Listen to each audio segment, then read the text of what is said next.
நீ மனுஷனோட பேசுனதுனால எத்தனை விஷயத்தை செய்ய முடியாம போயிட்டு சொல்லு.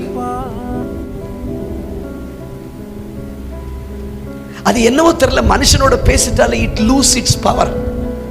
அதனாலதான் மரியாள் இந்த சங்கதி எல்லாம் தன் மனதில் வைத்து சிந்தித்துக் கொண்டுதான், நீ செய்யணும்னு நினைக்கிறதெல்லாம் மனதில் வைத்து ஒழித்துக்கொள். நீ சொன்னா அது செய்ய முடியாது.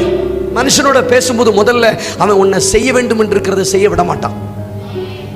நான் உன்னை ஒரு பாதையில நடத்துறேன்னா நீ அதை வேற யாருக்கிட்டையும் சொல்லாம, சாராளுக்கு சொல்லாமலேயே ஆபிரகாம் ஈசாக்க பலிபீடம் வரைக்கும் கொண்டு போய் உயிரோட கொண்டு வந்தது போல, இன்னைக்கு கர்த்தர் இந்த வாலிப சந்ததிக்கு சொல்றாரு, நீ அனுபவிக்கிற பிரச்சனையை உன் வீட்டுக்கு சொல்லாம, அந்த அரியரை வீட்டுக்கு சொல்லாம, அந்த தோல்வியை வீட்டுக்கு சொல்லாம, நீயும் கர்த்தரும் சேர்ந்து அதை உயிரோட கொண்டு வந்து கையை தட்டு. அப்படி நீ உயிரோட கொண்டு வரும்போது அவர்களுடைய விசுவாசம் வர்த்திக்கும். எல்லாம் தேவன் பேசினாரோ அங்கெல்லாம் புதியவைகள் சிருஷ்டிக்கப்பட்டது.